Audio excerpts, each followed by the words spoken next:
Episode 69. Nice. Nice. The Green Death. The finale of season 10. Mm-hmm. What's it about, dear? Death, mostly. Some green... Green death? Green stuff. Some death. Quarries? There's quarries. Oh, speaking of which... death. Yeah, speaking of which, we start in a quarry. It's closed, though. And people are still in the tunnels, looking around and shit, apparently. Car pulls up to a research center of chemicals called Global Chemicals. And there's press everywhere. I thought it was press. They're just miners. Man in a hat makes an announcement, says, "Look, I have this piece of paper. It means you're getting money." And then another dude who's like a hippie speaks up and he's like, "No, coal is dying. Listen, shut the fuck up. You don't need that." And the other dude's like, "Okay, but jobs, you may be well off, but we're fucking not." And actually, he's a professor, apparently. And they bicker. And something's happening, and then we see there's a green-covered man releasing steam from something. I didn't really understand, because I don't know what the fuck mines and quarries are about. And he's dead, and super green, and like his skin is all green and glowy. It's weird. Joe is having breakfast with the doctor while he's repairing the TARDIS.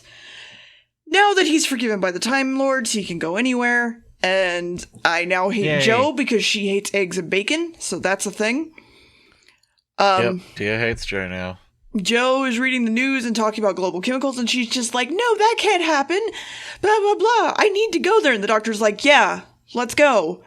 You know, to Metabilis 3 or whatever the fuck." And she's like, "No, that's not where the fuck I want to go. What the fuck?" And they're like, "You never listen."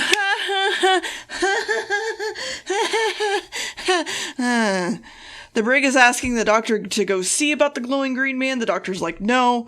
Joe is also like, "No, I have someplace to be." Brig is asking the doctor, like, "Are you sure?" And Joe is really worried about pollution, and it's really fucking preachy. And then the Brigadier and Joe are going, but the doctor wants to fuck off in the TARDIS, so he does. Doctor offers her to leave again, and, like, she's nearly fucking crying about pollution. And then he's like, "You know what, I'll go with you, but I'll be there later." She's like, "All right, whatever." So the doctor is now like, "I'm sad that she doesn't want to hang out with me anymore," and he leaves in the TARDIS. And they all head to a place called Whole Wheel. And the doctor lands on Metabilis 3, where these giant things instantly attack him. Joe is looking around this house that she breaks into, and the professor's there. Joe's fucking up a shit ton of stuff. She's like, "I really want to talk to the professor, and you're wasting my time." And the doctor is running around and doing shit, and almost getting eaten by fucking animals. Also, one of them is a giant snake PNG. Joe and the professor are having a fun laughing time now. They're also making a new fungus here that's high in protein because they want to help the whole world and replace meat. The brig is talking to chemical bros. There's two of them. One with glasses, one without. The one with glasses is nice, the one without is not. As well as he's like, "I'm going to call the doctor and get his opinion on this." And the doctor is not home, can't answer the phone because he's currently getting attacked by a giant bird. And by a giant bird, I mean its feet. Chemical bros don't understand why the hippies don't like them. The hippie, meanwhile, don't understand why they don't like them. And they want to use alternative energy sources, such as the sun and the wind and the water and all the things, and they make it sound terrible. And then the Brigadier doesn't understand how the chemical bros will have little to no waste. And then we cut back to the hippies, and they're like, "Actually, no, it's going to have tons of waste." Like, what the fuck? Joe wants to check out the mines and runs off. And the miners also want to check out the mines, and that's not great. Chemical bros want to seal off the mines, and the Brigadier wants to investigate the mines, but then the doctor's back. He came back. He grabbed a sapphire. He came back. Swooping back into unit, answers the phone. He's like, "All right, I'll be there." Chemical bros are worried about the Brigadier and goes, "I want you to..." I can't remember. And then he was like, "Wait, no one's got to go down to the mines. I'm perfectly okay and all right. Trust me, I'm perfectly okay and all right. Trust me." Then goes and puts some weird headphones on and vibes out to, like, Pink Floyd. Joe comes up and goes, "Hi." But then the miner calls up begging for help. He's also now green since he went to the mine. So now Joe has to go down with another miner because she knows first aid. She can help. Meanwhile, the brigadier and the doctor are driving up. They're like, "No, someone's going into the mine." And the doctor tries to stop them, but then the brakes on the elevator won't work, meaning that the elevator isn't going to stop. That's the episode. Oh, no. So, oh boy. The little speech that starts the episode where Stevens, sorry, I have something in my throat. Stevens, the bad guy with the moustache who vibes out to Pink Floyd and is talking to the miners about, wealth in our time, and this is important that we have this, blah, blah, blah, blah, blah. Was meant to be a mimicry of, pardon me, Neville Chamberlain's Peace for Our Time speech, which was regarding the 1938 Munich Agreement, which, for those that don't remember, 1938, Hitler went to Czechoslovakia and went, "I want that." And the rest of Europe being like, "We have treaties with them where we'll defend them, and if you do that, we'll go to war. How about we just, talk this out a little bit?" And that resulted in Neville Chamberlain, the then Prime Minister of the United Kingdom, essentially going, okay, how about we convince them to let you take the Germans that are in that country back, so, you can have your... Since, the plebiscite that they had seems to be, they kind of agree with you, so, okay, so how about we do that? Everyone cool with it? And everyone was like, And so we went to Hitler, and Hitler went, "Okay, also now I want the land that my army is now occupying." And Neville Chamberlain went, we really want to avoid war, so can you just give it to him? Needless to say, Neville Chamberlain did not last long as Prime Minister. He was replaced by a fascist, Winston Churchill. So yeah, that's what that was meant to be mimicking. The whole, times are great. We need to keep times as they are. Things like we need to do everything we can to preserve it, even if that means essentially giving up what peace is all about, and what having peace is all about. Which is, interesting, but that's what you get when you get a story like this one, written by the person that it's written by, which, again, by the way, is Robert Sloman, who is similar to Malcolm Hulke in his writings of very, very message-heavy stories, which this one is one of the most message-heavy, about pollution in general, and environmental awareness, etc., etc. But yeah, that's... Wait, this episode's about environmental awareness? Wow, who would have thought? Who would have fucking thought? So what happens next, dear? Do I have to? Please. Okay, well, the doctor shoves a piece of metal in the gear, and then they reverse the motor in order to slow it. And Joe and the miner made it get down safely. They're about 20 feet up, so they climb down. They're like, okay, we're going to rig up another system to get the other side working, because it's a balance thing, right? One side goes up, the other side goes down.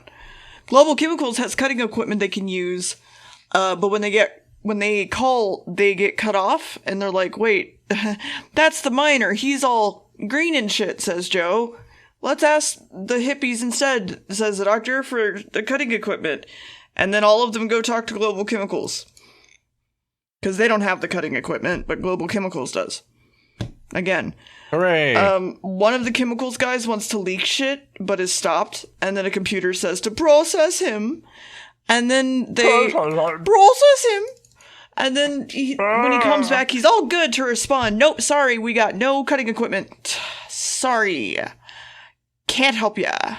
But then the second chemical bro, who's nice, is being like, dude, you're being all weird, just processed guy. And the brig comes in to talk to Yates for something. And apparently Yates is here. The doctor mentions that the brakes were tampered with on the elevator, sabotaged, murder, and so on. And there's an emergency shaft cutoff that Joe and the other miner that she's with could probably find, so they head that way. Doctor finally meets Professor Jones and he goes, wow, your papers are pretty good for your, caveman era, which is really fucking backhanded. Also, do you know how to break into global chemicals? And they're like, well, sure. And then there's a protest happening outside the main gate so that the doctor can sneak in instead with a cherry picker because the fence was electrified. But he sets off an alarm anyway. Chemical Bro, who's bad, sees this and is told to not really do anything just yet by the computer person in the room. And then actually, let's apprehend him because I decided instead of doing nothing, let's do something. Doctor is caught. Joe is still scared in the mines. Doctor beats up the guards with ease, runs away. He hides with some pipes, but then gets caught when the gate, closes in on him. And they're like, oh, you want the cutting equipment? Sure, why didn't you just ask? Take him to where it is, and it opens up. There's nothing there. So, of course. The Brigadier, however, has gotten back from his excursion to the city with cutting equipment, so they cut the line of the elevator, and another elevator then can start to head down, and is not at all green screened. It's perfectly there. 100%. Yep, absolutely there. Joe and the other miner, Bert, are where they wanted to go, but they're taking a rest because they still have a ways to go. But there's this weird green light down here, and it smells rotted and bad, and this weird ooze burns to the touch, and it's green, so that's weird. We find out that the first miner is dead and full green now at this point. Doctor finds out where everyone went, and they're like, alright, let's just follow them, even though they're turning green now. He tells Joe to leave behind the corpse, and she's like, no! Okay, fine. And then, while the doctor and them get really fucking easily to the green goop area comparatively to Joe and her miner, and the doctor's like, okay, well, this way is too dangerous, so now we gotta go back to make sure no one else comes this way.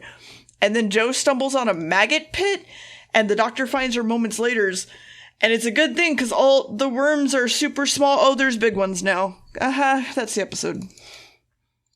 Oh, maggots. Yep. They're very biggy. Yep. Big. Yep. Big maggots. So yeah, a bit environmental. So Barry Letts was increasingly concerned that he would be unable to reconcile his job making exciting stories set in his future with his belief that there probably wasn't actually going to be a future. He was a little bit scared about, environment and everything. As with the Damons, Terrence Dix asks the obvious question, why not do a Doctor Who story about it? It's your fucking job. The book that Barry Letts names as the source for his thoughts on ecology, A Blueprint for Survival by Edward Goldsmith, is a pretty good match for the fictional book that that a character writes for a different story that is also very much Barry Letts venting his worries about the future, Invasion of the Dinosaurs, which we'll get to. It shouldn't be too surprising that that one of the odd features of this being written is that the fact that it was broadcast in the 70s. It's also one of the most remembered stories of the 70s, to a point where quite a while ago, when you would say bring up Doctor Who in the 70s, people would be like, oh, do you mean that one with the maggots, like the one with the giant maggots, or the green maggots? It was pretty prominent in a lot of people's minds. But yeah, he wanted to, there was a lot included where he was wanting to vent frustrations about corrupt officials and wanting to very intentionally mention Neville Chamberlain's piece of paper moment. Basically, he wanted to comment on unchecked capitalism with the Nazis was a means of keeping things in line, especially with Malcolm Hulke, who was very much into writing stories like this, but would only write them if it was something new and unique. Basically, if he was told, like, oh, it's been done before, he would stop writing it.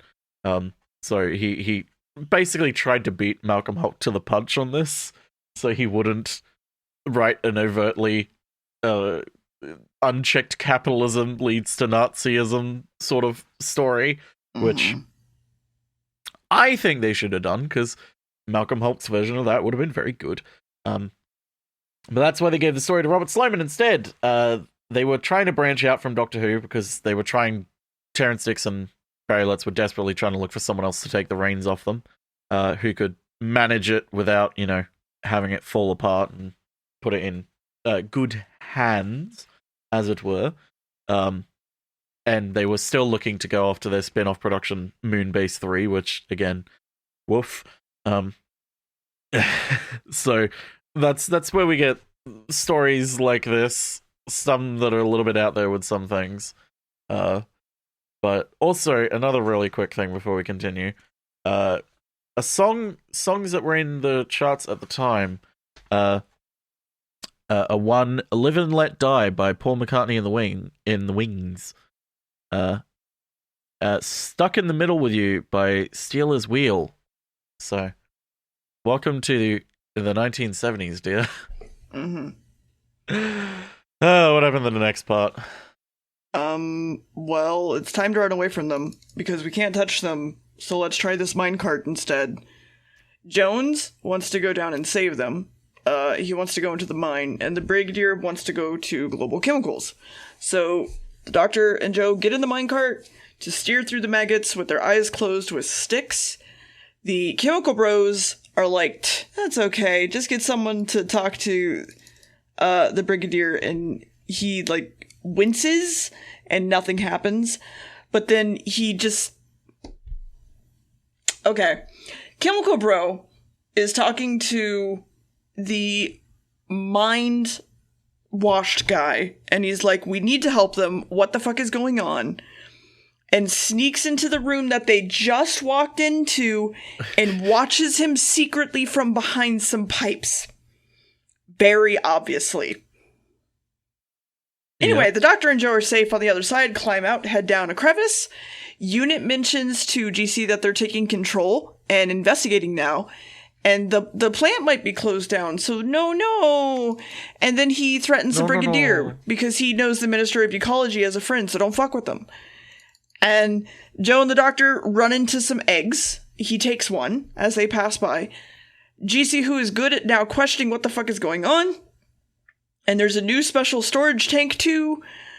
The Brigadier has a whole argument about shit from the Prime Minister, and he's like, is that do I have to do what you're telling me? Is this an order? And he's like, okay. And he leaves. Joe and the Doctor have found a pipe that probably leads to Global Chemicals and go up it. Brainwash Dude decides to put waste into the pipe, even though it's kind of automatic.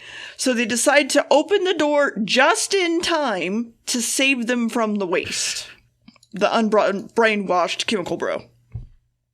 Oh, hey, Doctor, we can talk about stuff for a bit before the brainwashed guy leaves to probably tell on them. So he goes to tell the director that he has a headache, so they put headphones on him and process him again, kind of, but the processing failed, so they're like, use the kill yourself button. And they do.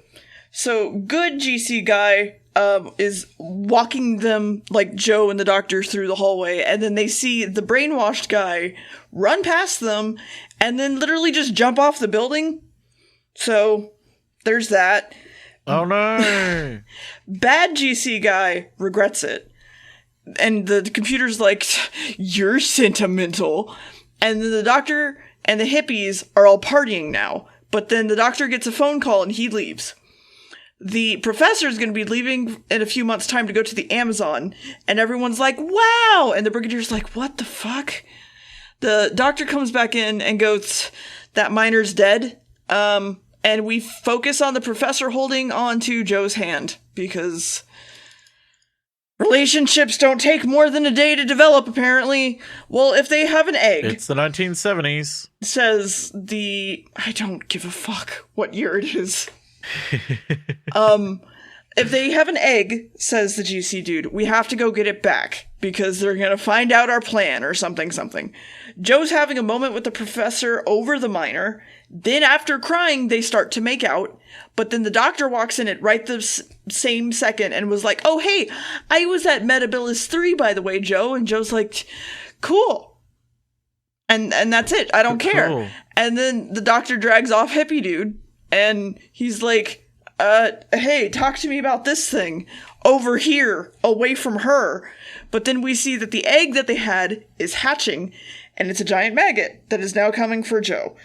And fuck, I hate maggots. Yeah, I'm not a fan of them. Would it entice you to know what those puppet maggots were? Nope. It wouldn't. Because they weren't maggots. Good for you. Good for them. They were condoms. Good. Congrats for them. I hate them still. Yeah, they were they were just inflated and stuffed condoms. I can't remember what was in the condoms, but the fact that that's what it was fucking hilarious. The production team were bracing themselves for a storm of protests about this episode, because there's a little bit in it that would probably rustle a few feathers. Because, they were using Doctor Who for such a polemic issue, such as, pollution and environmentalism. But all they ever got were complaints about their pronunciation of certain Welsh words. In a letter saying, the reason I'm writing is how to say chitin, which I don't know how to pronounce. Sorry, Welsh listeners. I love your language. I'm terrible at it. Hilarity ensued with the production staff, which was fucking hilarious to them. They were so worried about the fear of people being angry at them for doing a story about pollution, and people were just angry at them for fucking not pronouncing Welsh words right, which, considering how Wales was feeling at the time in the 1970s was, yeah, a little bit of a thing. So also, this in this bit, you sort of hear the Brigadier call up, and he talks to the Prime Minister, whose name is Jeremy, which is kind of a tongue-in-cheek reference to Jeremy Thorpe, who at the time was essentially like a pseudo opposition leader, because big two parties, the Conservatives and the Labour Party, the right wing and the left wing, essentially, were growing out of favour in the 70s. And so Jeremy Thorpe, who was the leader of the Liberal Party, which was classic liberalism, was rising a little bit, and Barry Letts, they were prominently appearing to be more of a threat to the Conservatives at the election. So Barry Letts was like, maybe he'll win, hopefully. So let's just jokingly say that he's the next Prime Minister.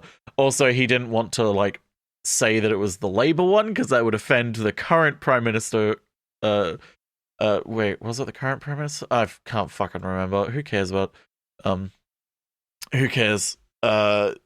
He didn't want to offend Edward Heath, who was the Conservative Party man. So that's why Jeremy is mentioned. Because again, remember, this is all meant to be technically set in the future. This isn't set in current day, which causes a lot of dating problems when it comes to certain stories down the line, but we're not talking about the unit dating crisis yet. We'll talk about that later when we get to the real problem in the 80s with Mordrin Undead, because that's when it really starts. But yes, that's why he calls him Jeremy. Also, Global Chemicals was initially called Universal Chemicals and then United Chemicals, but then they discovered that there was actually a real company with that, so they changed it to Global Chemicals. But the funny thing is, there is also actually a company called Global Chemicals. They're just not based in the UK, so they didn't know about it. So, whoops. Oh, no. But, yeah. What happens in the next episode, dear? Well, the guy that was sent from Global Chemicals walks in, seeing the maggot go after Joe, and he's just like, haha, yes. But then it goes for him instead, and then the maggot leaves. It went out a window and left some goop behind. The milkman has driven up the road, but the Brigadier has like this, what would you call it? A, roadblock, I guess? Gun? No, what? A roadblock. And he's like, hey, what's up? I'm here to deliver milk. And he's like, yeah, what are you doing here? And he's like, I'm here to deliver milk. What are you doing here? Trying to blow some stuff up? And the Brig's like, fuck. And he's like, all right, go through. We see that the professor is willing to explain what's up, but the doctor half refuses. And the green goo turns humans into maggot cells. And that's all that Joe really kind of gets. The Brig orders are from the Prime Minister, and the Doctor has 32 minutes or they're blowing up the mine, basically. Cut to them talking to the General Chemicals guy, and he's like, no, I don't believe anything you're fucking saying. Then Good Chemical Bro walks in, as well as a fucker who I didn't realize who it was. It's Yates from Unit. I thought he was just some asshole. But time is Yates up. Is back. The mine is exploded. The Doctor's like, please leave and don't come back. And let's take care of this Yates fellow. And then the big boss calls in and basically makes fun of him and stop telling outsiders to do our work for us. Doctor's angry at the Brigadier, because of course he is, and Joe and such. And the cleaning lady notices that there's maggots all in the pipe now at General Chemicals. And they're even coming up out of the ground over by the Brigadier. Good Chemical Bro talks to Bad Chemical Bro, and they fight for a bit before one is locked in, of course. He minor brainwashes him just to sit down, then puts the headphones on him, so now he's brainwashed.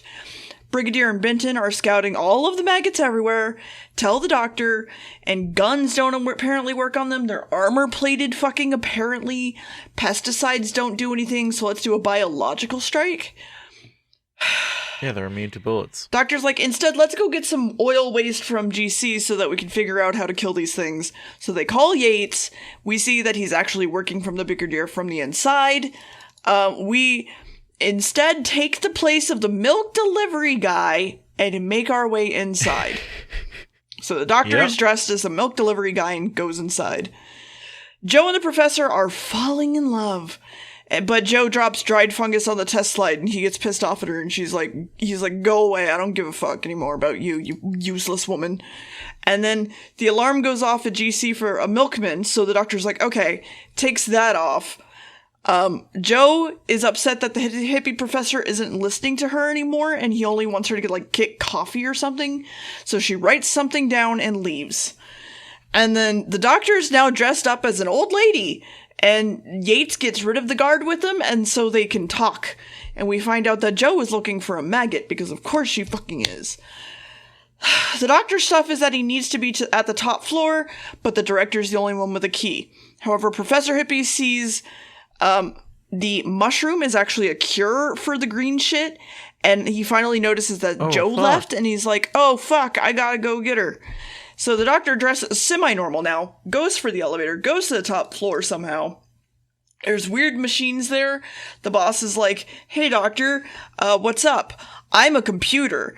And then there's a whole bunch of, a unit is sending a whole bunch of grenades and bombs or whatever to kill all the maggots. It's a good thing Joe's not in there, right? That's the episode. Yep. Oh no, she's gonna... Anyway. So, Stuart Bevan, who plays Professor Jones, and Katie Manning, who plays Joe, were actually a real-life couple at the time. They hadn't tied the knot. This book says they were fiancés, but I can't seem to find anything that actually corroborates that. All I can find is that just they were together for a while. They didn't end up staying together. They split. And Katie Manning then got with Barry Crocker, Australian dude. But they are still friends to this day, and they actually came back together to film an adorable promotional video for the release of the Blu-ray box set of this season's episodes, which was season 8. Sorry, season 8's one. Where they have remember Joe's first story, Terror of the Autons, where there's the mannequin dudes with the giant heads handing out daffodils. Yeah, they have a little story of him walking in and being like, "Oh, Joe, they're handing out these daffodils down. It's disgusting. They're destroying the world with this plastic." And she's like, "Plastic daffodils? Oh no!" And then she goes out, and then you see all the mannequin men walking, and they're like, "What do we do?" It's adorable. But yeah, they're still good friends to this day. Initially, the director was a little bit resistant to hire him because everyone was saying that he's perfect for the part, and he had done a little bit of telly before, but he was worried about, the giving him a big part because he was worried it would be seen as like nepotism in a way, because it's like, well, he's kind of part of the family of the unit essentially. But it works. I think he's great as Cliff. And he's good in that.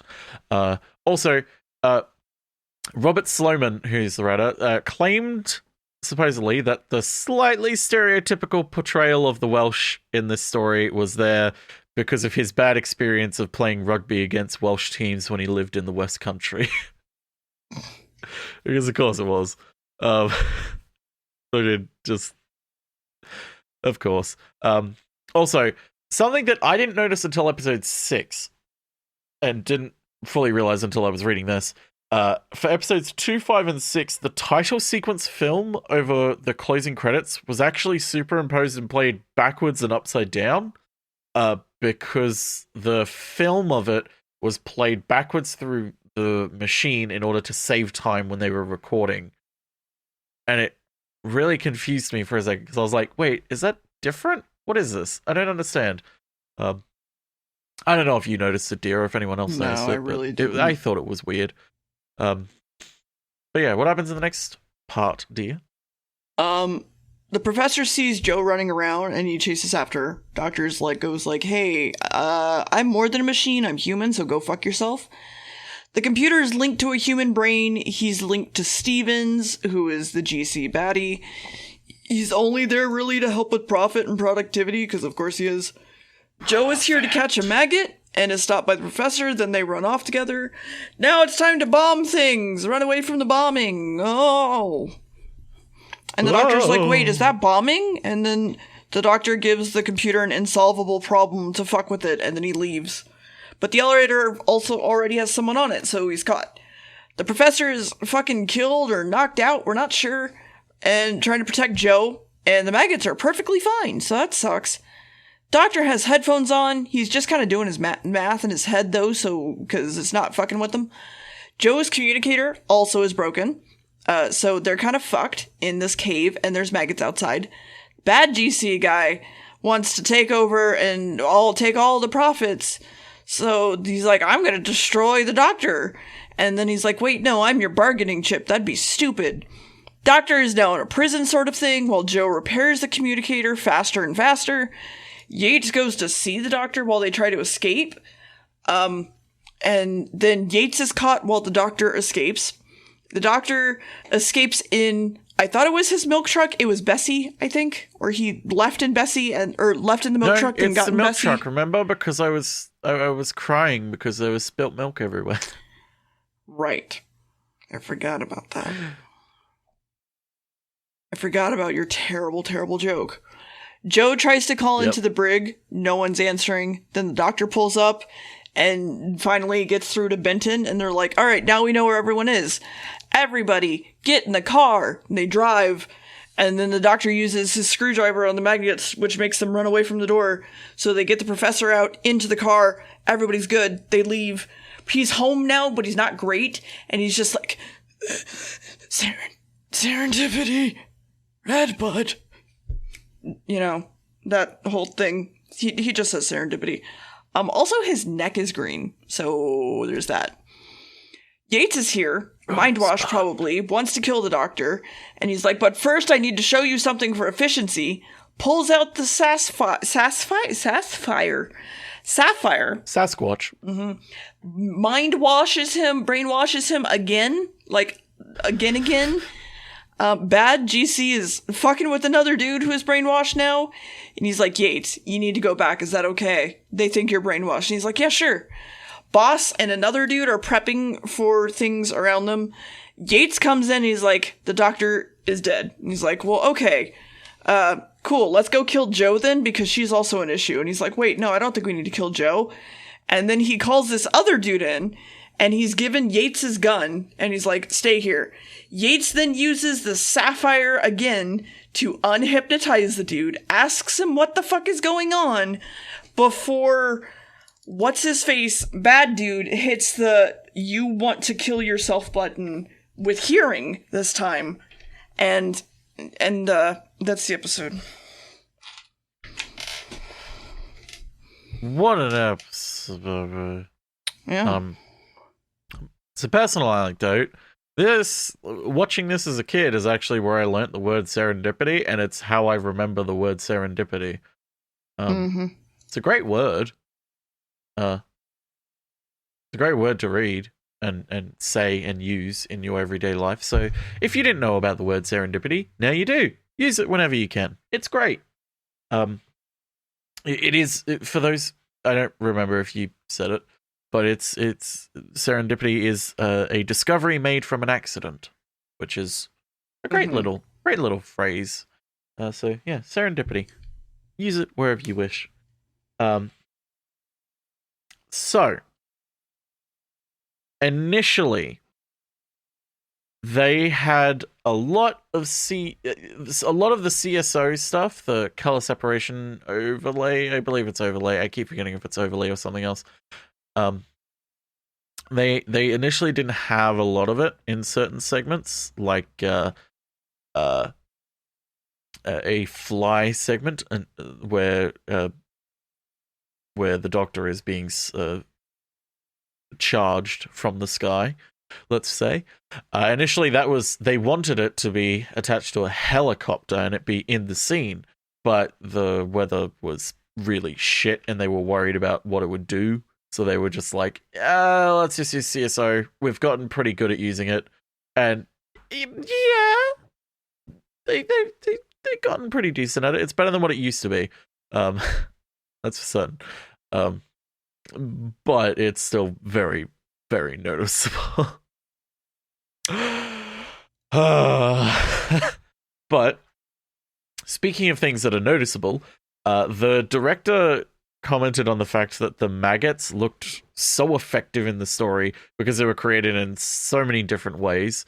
And apparently, according to the writer, they were so effective that the crew actually avoided them. Like, the crew were like, they're too close to real. Too close to real maggots. Not a fan. Do not want. Stay away. But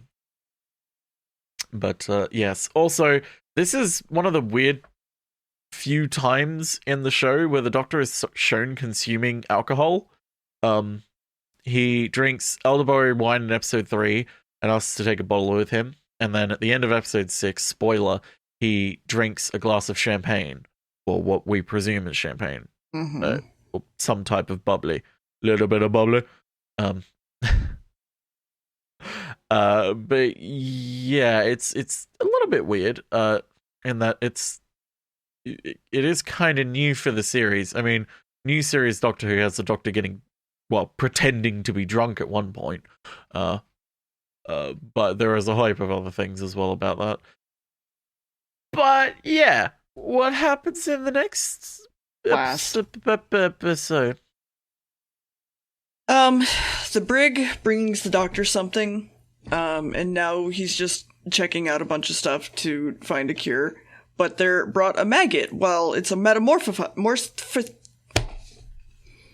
it's a cocoon. It evolved into something. Nancy shows that there's a dead maggot on the counter, though, because it touched the mushroom, so that's not great. It dies from the fungus. Boss Computer's humming, wondering how Yates got unhypnotized, and they're like, let's experiment on him. Bitten, with the help of Bessie, and the Doctor tosses mushrooms to all the maggots, which they eat, and they die. And then we see a giant fucking fly that hatched from the maggot thing. Professor is dying, Joe's sad about it, Yates is moved to full processing and on the way escapes. Fly is attacking the Doctor now. Bessie is stuck in the mud, but the Doctor tosses his coat on it in midair, which kills it somehow. Back at the house, Jo admits that she had an accident with Cliff. They're like, that's it, that's the cure. Serendipity. And then the brig is picking up all the maggots, and Yates is like fucking runs up and goes, something's happening at 4 p.m. This isn't good. Brigadier is headed back to GC to talk to the dude. They won't let him in. Doctor shows up. They're setting up shit with the computer, and he's just kind of getting annoyed by Boss talking. But then everyone in GC starts to have migraines because they're starting the elite slave thing. I didn't really give a fuck. Boss is having a good time, but they start phase 2, where the evil dude puts on headphones, and like they mind meld. Joe applies a paste of mushrooms to the Professor. He's calming down and feeling better, and he's awake now, and they kiss. The Doctor runs in, sees Chemical Bro is pretty much taken over, and they're like, okay, I'm gonna use this crystal, get you broken out. He's free of mind control, and he's like, get the fuck out of here. You got 2 minutes, I'm gonna blow the place up. And they do. And he does. So yeah. Oh. Back at the village, Whoops. the mushroom area, Joe decides to stay with the Professor, and then he just straight asks to marry her, which she agrees. They've known each other for like 2 days. Unit's also going to fund them so they have unlimited money, so they're going to the Amazon together. Also here, have a giant fucking sapphire as a wedding present, Joe, because, And then the Doctor drives away to never speak to Joe again, and that's the episode. That's the whole episode. That's the whole episode. It's over. Yep. Yes. So Katie Manning had decided to leave. She wanted to leave, but also she didn't want to leave at the same time as John Pertwee, who was every year basically he was like, I don't know if I want to continue. So she was like, well, I don't want to leave at the same time as you, so because it'll minimize publicity she'll get, because she'll get overshadowed by John Pertwee leaves. And, you know, if you leave the show, you want people to know you've left the show so you can get jobs and other things, especially in Doctor Who. Doctor Who, especially for the actors who play the Doctor, has a massive problem of being typecast. Roger DeGaldo, when he was a Master, he had a problem of not getting a lot of work because people would assume that he was just busy working on Doctor Who. And it's like, no, I'm not. Like, hello, I can work on other things. We're getting offers that were a little bit unsuited for someone who was on a show popular with children. She did a whole heap of things here and there.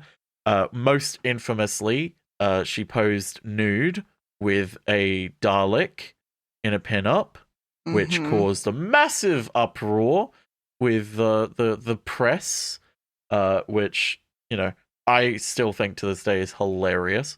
When I say pose nude, I mean she was like naked, but she was covering herself, mainly with Dalek. But yeah, she did a stint around here, but she was gone. She came back to reprise her role in a spin-off show of Doctor Who, and she still works to this day on at time of recording, recording audio adventures of her and the Third Doctor, who obviously isn't John Pertwee. It's a voice actor who sounds like him. And she's enjoying her life. She's a very eccentric person, and it's very clear that she loves Doctor Who and her stint on the show. But now she's gone from the show, and we move on, and now the Doctor has no companion. That's the way of things, I guess. No companion for the Third Doctor. Oh well. I guess we'll just end the show. Yep. But also, real quick, we mentioned it in Frontier in Space, but Monday after the transmission of episode 5 of this story was when Roger Delgado had died. So the sort of melancholic sense that was at the end of episode 6 was a little bit heightened by everyone, even though it had already been filmed and edited and everything. The sort of sense when it was released kind of it was a little bit more emotional to people, because it was like, man, this is really the end of a lot of things right now. And like, because Roger Delgado's not coming back as the Master's not coming back. But yeah, after long story short, Katie Manning went on to do a whole bunch of hippy dippy programs. One even called Serendipity, funnily enough. Which I always found funny. But yeah. So, Green Death. What do you think? Like a 5. I mean, I was happy people actually died for once. Like they didn't. No, I'm serious. Like that they didn't skirt around it or anything. But no, I know. know. I mean, well, that's the thing is, 70s Doctor Who tends to not skirt around it. It's just the previous episodes they were trying to skirt around it, because remember, you have the press occasionally being like Doctor Who is too violent, and you had William Hartnell himself coming out and saying it's crap now, it's all just violence, senseless violence. So they toned it down a little bit, but then they were like, fuck it. This is important. This is an important story. In order to do a story like this, you need to show that people are going to get killed. Yeah. So I mean, I enjoyed that, but for the most part, I was just kind of like, yeah. Yeah, that's fair. It is a very it's a memorable episode, but I don't really consider it the best that the 70s has to offer. It is very, very, very 70s in its hippie nature, with the literal hippie commune, kind of, and the environmental message and pollution. But yeah. Anyway, that's the end of season 10 now. Up next is season 11. Oh, wow. We're moving on from 1973 to 1973, because the seasons were basically back to back. Welcome to season 11 with the next episode, The Time Warrior. Also, dear, I hope you enjoyed the fact that each one says episode 1 or episode 2. Whoops. Nope, they no longer say that anymore. They now say part 1 and part 2, which makes it much easier to actually talk about the fucking episode.